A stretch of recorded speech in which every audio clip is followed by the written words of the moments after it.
रसिक श्रोत्यांना राजा पुजारीचा नमस्कार. मित्रांनो, आज आपण पाहणार आहोत आबाडा न्यूज स्पेशल बुलेटिन. पिंपळगाव उपासना मंडळाचे गाणगापुरात भागवत ज्ञान कथा यज्ञ व गुरुचरित्र पारायण. गाणगापूर परळी तालुक्यातील गाडे पिंपळगाव येथील राष्ट्रसंत पाचलेगावकर महाराज उपासना मंडळाच्या वतीने गाणगापूर येथे 21 ते 28 मे 2026 दरम्यान अखंड भागवत कथा ज्ञान यज्ञ व गुरुचरित्र पारायणाचे आयोजन करण्यात आले आहे. दररोज सकाळी 7 ते 10 वाजण्याच्या दरम्यान गुरुचरित्र पारायण व 2 ते 5 वाजण्याच्या दरम्यान महापुराण श्रीमद भगवद्गीता कथा ज्ञान यज्ञाचे आयोजन करण्यात आले आहे. भागवत कथा प्रवक्ते हरिभक्त परायण काकासाहेब महाराज जाधव मोरवड मधुरवाणीतून कथा ज्ञान यज्ञ होणार आहे. 28 मे रोजी दुपारी 12 ते 2 दरम्यान हरिभक्त परायण महादेव महाराज चाकरवाडीकर यांचे काल्याचे कीर्तन होणार आहे. दरम्यान गुरुचरित्र ग्रंथ पूजा नैवेद्य व महाप्रसाद पद्मश्री विखे पाटील भक्त निवास संगम रोड गाणगापूर येथे होणार आहे. भाविकांनी या मंगलमय ज्ञान यज्ञाचा व महाप्रसादाचा लाभ घ्यावा असे आवाहन गाडे पिंपळगाव उपासना मंडळाच्या वतीने करण्यात आले आहे. राष्ट्रसंत पाचलेगावकर महाराज व राजेंद्रनाथ महाराज यांच्या कृपेने गेल्या अनेक वर्षांपासून हा गुरुचरित्र पारायण सोहळा गाणगापूर येथे आयोजित करण्यात येतो. गुरुचरित्र पारायण सोहळ्यात मोठ्या भक्तिभावाने गुरुचरित्राचे पारायण करताना राष्ट्रसंत पाचलेगावकर महाराज उपासना मंडळाचे भाविक मोठ्या संख्येने सहभागी झाले आहेत.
श्रीमद भागवत कथा ज्ञान यज्ञात भक्तिगीत गाताना भाविक दिसत आहेत.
आनंदाच्या अंगणी रांगू लागले मायबाप.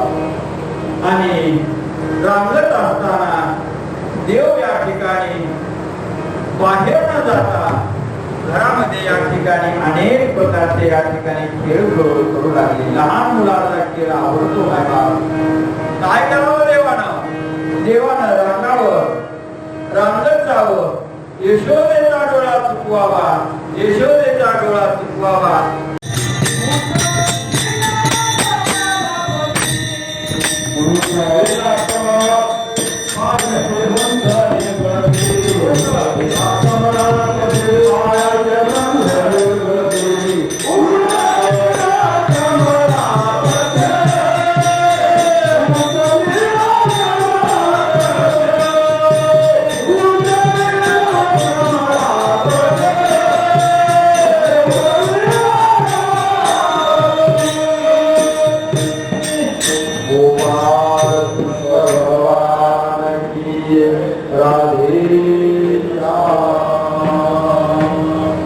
पहिला अनुभव या ठिकाणी वसुदेवजींना दिलेला आहे. वसुदेवजी म्हणू लागले 16 वर्ष झाले ही पिढी माझ्या पायात आहे, पिढी माझ्या हातात आहे, किंचित वर सरकली नाही.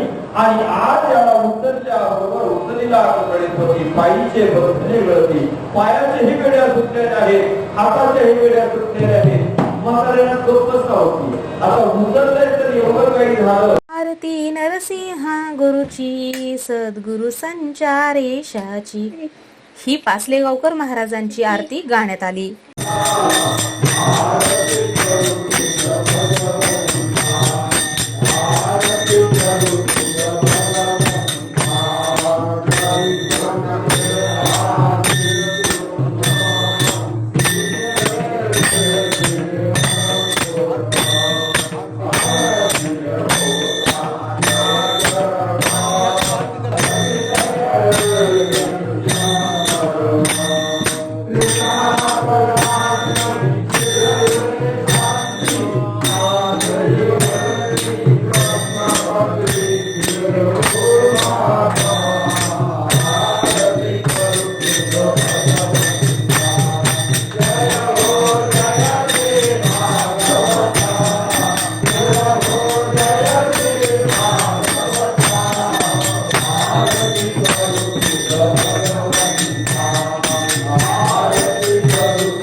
मित्रांनो, तत्पूर्वी आपलं आवडतं हबाडा न्यूज चॅनल सबस्क्राईब केलं नसलं तर सबस्क्राईब करा आणि लाईक करा.